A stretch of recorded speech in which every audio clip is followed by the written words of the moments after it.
नमस्कार, मेरा नाम मोहम्मद समीम और आज की वीडियो में हम बात करेंगे कि एक आलू के खेत में खरपतवार का नियंत्रण कैसे करें।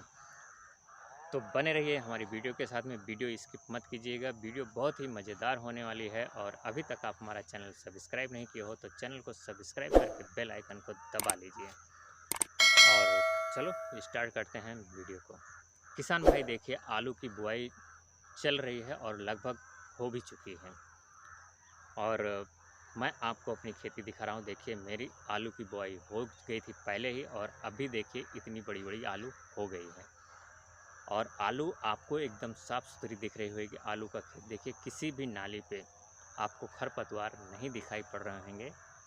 ये मेरा तजुर्बा है कि कैसे नियंत्रण किया जाए। और मैंने लास्ट ईयर जो आलू की बुआई किया था उसमें मैंने खरपतवार की समस्या बहुत झेला था। मेरे आलू के खेत में बहुत सारे खरपतवार हो गए थे, इतने हो गए थे कि आलू कम दिखाई पड़ रही थी और खरपतवार ज़्यादा ही दिखाई पड़ रहे थे, बड़े-बड़े खर हो गए थे। तो पिछले साल मैंने सोचा कि अब इससे निजात पाने के लिए मुझे कुछ करना पड़ेगा, क्योंकि जब आलू के खेत में ज़्यादा खरपतवार हो जाते हैं, एक तो बथुआ बहुत ज़्यादा हो जाता था और दूसरे भी खरपतवार हो जाते थे। बथुआ जो होता है बहुत ही मजबूत होता है, छोटेपन पे नरम होता है और हल्का होता है, लेकिन जब वो धीरे-धीरे बड़ा होता है तो बहुत ही मजबूत और बहुत ताकतवर खर बन जाता है। आपको इतना मैं क्यों बता रहा हूँ कि देखिए, जो खर होते हैं खेत में, उनसे बहुत नुकसान होता है। नुकसान ये होता है कि जब आप खेत में सिंचाई करेंगे तब भी आपको नुकसान है, ज़्यादा टाइम लगता है।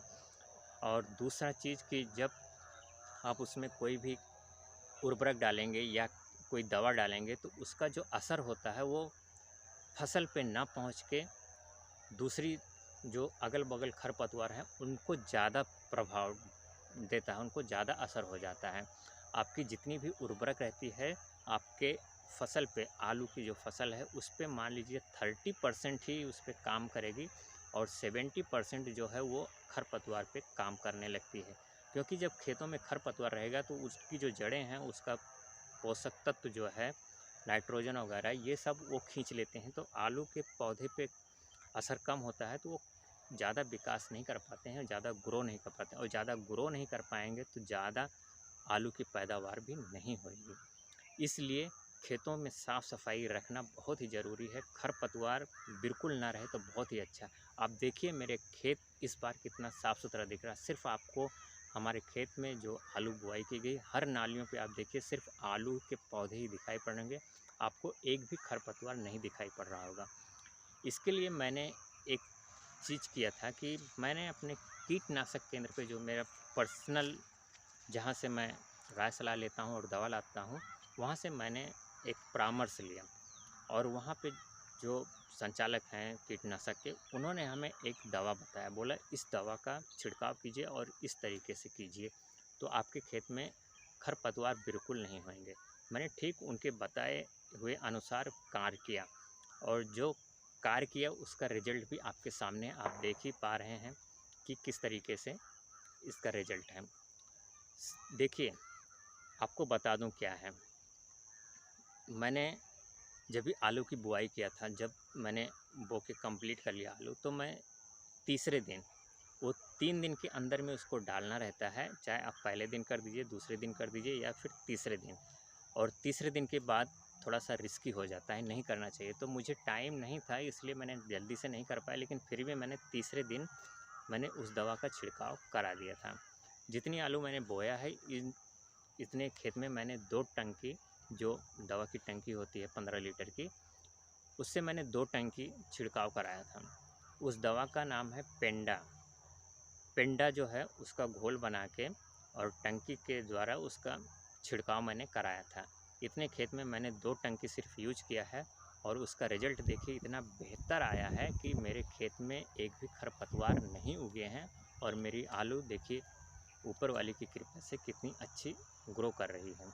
तो किसान भाई, अगर आप इस तरीके से आलू की बुआई अभी तक नहीं किए हैं या आप नेक्स्ट ईयर करना चाहते हैं, तो इस तरीके से खरपतवार का नियंत्रण आप बहुत ही आसानी से कर सकते हैं।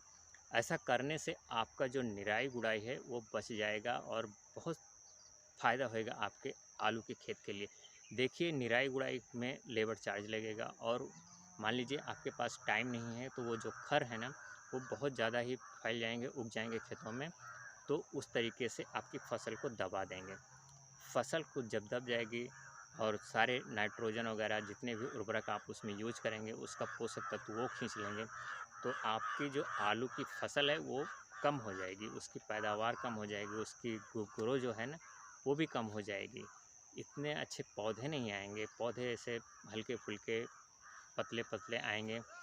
मतलब बहुत ही फ़ायदा होता है जब खेतों में खरपतवार नहीं रहते हैं, खेत साफ़ सुथरा रहते हैं। मैं अपनी वीडियो में देखिए आपको लगभग बताता रहता हूँ हर बार कि खरपतवार पे नियंत्रण कीजिए।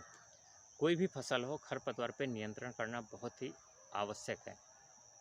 खरपतवार आप निकाल देंगे खेत से, समझ लिए कि आप 50% आप खेत की बीमारी निकाल दिए। इस तरीके से आप खेतों पे ध्यान देंगे तो आपको बहुत सारी बीमारियों से भी जो सामना करना पड़ता है वो नहीं करना पड़ेगा। आपके फसल में वृद्धि भी होएगी, और इस तरीके से मैंने अपनाया है, उसका परिणाम, उसका रिजल्ट हमको मिला है। तो किसान भाई अगर वीडियो पसंद आई है तो लाइक कर दीजिए, और चैनल को सब्सक्राइब नहीं किया हो तो चैनल को सब्सक्राइब करके बेल आइकन को क्लिक कर लीजिए, और कुछ पूछना है तो कमेंट कर दीजिए। किसान भाइयों में वीडियो को शेयर कर दीजिए, और अगली वीडियो में फिर मिलेंगे किसी नई जानकारी के साथ। तब तक के लिए नमस्कार।